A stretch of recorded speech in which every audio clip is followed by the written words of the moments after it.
ঈদ উপলক্ষে লঞ্চের অগ্রিম টিকিট বিক্রির প্রথম দিনেই শেষ সব টিকিট। কেউ কেউ নির্দিষ্ট তারিখের টিকিট পেলেও অনেকে আবার কাঙ্ক্ষিত টিকিট না পেয়ে ফিরেছেন হতাশ হয়ে। সবচেয়ে বেশি চাপ 22 তারিখে। 22 তারিখের টিকিট আমাদের দেওয়া শেষ এখন। অগ্রিম টিকিটের জন্য কমলাপুর রেল স্টেশনে বরাবরের মতোই দীর্ঘ লাইন। তবে কাঙ্ক্ষিত টিকিট না পেয়ে একদিকে যেমন ক্ষোভ, অন্যদিকে অনেকের মুখেই টিকিট পাওয়ায় তৃপ্তির হাসি। টিকিট আল্লাহর রহমতে পাইছি ভাই চাহিদা মতো, কিন্তু মানে অনেক ঝামেলা করে পাইলাম আর কি। রাত্রে আসছি, সেহরি খাওয়ার পর আমরা আসছি, আমরা টিকিট পেলাম না। যারা 10টার সময় আসছে তার আগে টিকিট করে নিয়ে চলে যেতেছে, আর ডিসিপ্লিন নাই কোনো, এলোমেলো।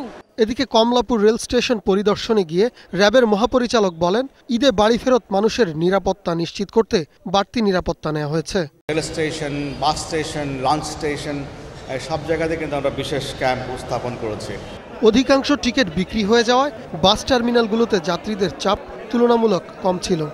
এখানে বলছে ওখানে যাও, ওখান থেকে এখানে আসছি, টিকিট পাচ্ছি না, কোথাও পাচ্ছি না টিকিট। 22, 23, 24 এই 3 দিনের টিকিট শেষ। এদিকে DMP commissioner Gabtoli bus terminal পরিদর্শনে গিয়ে জানান, সবার ঈদযাত্রা নির্বিঘ্ন করতে সব ধরনের ব্যবস্থা নেওয়া হয়েছে। কোনো যাত্রী ভাইয়ের হয়রানি নির্যাতন হবে না ইনশাআল্লাহ। ইবনে নূর শাওন, 21 টেলিভিশন, ঢাকা।